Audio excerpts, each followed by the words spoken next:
Vagra refined સલ્ફરની ચોરી, Vagra Jamnagar connection truck driver અને માલિકની છેતરપિંડીથી ખળભળાટ।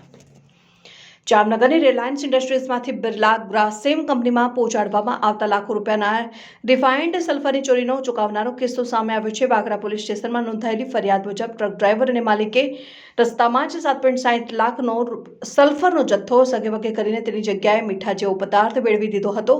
આ ઘટનાએ ઔદ્યોગિક પરિવહન ક્ષેત્રે સુરક્ષા વ્યવસ્થા સામે ગંભીર સવાલો ઊભા કર્યા છે।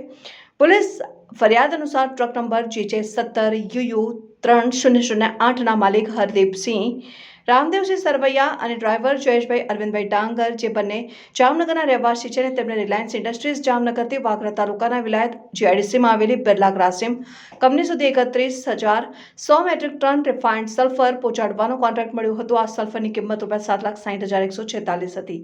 આરોપીઓએ તારીખ 10મી ઓગસ્ટ 2025ના રાત્રિના 12 વાગ્યાથી તારીખ 12મી ઓગસ્ટ 2025ના સવા 9 વાગ્યા દરમિયાન રસ્તામાં ટ્રક રોકીને તેમાંથી સલ્ફરનો જથ્થો કાઢી લીધો અને તેની જગ્યાએ કોઈ અન્ય પદાર્થ મેળવી દીધો હતો। છેતરપિંડી અંગે વાગરા પોલીસ સ્ટેશનમાં ફરિયાદ નોંધાતા પોલીસે ગુનો દાખલ કરીને તપાસના ચક્રો ગતિમાન કર્યા છે અને પોલીસે આરોપીઓને ઝડપી પાડવા માટે જુદી જુદી ટીમો બનાવી છે અને ટૂંક સમયમાં જ તેમની ધરપકડ થવાની શક્યતા છે।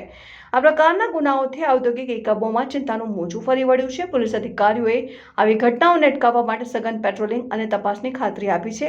આ કિસ્સો ગુજરાતના ઔદ્યોગિક ક્ષેત્રમાં પરિવહન સુરક્ષાની નબળી કડીઓ ઉજાગર કરી છે।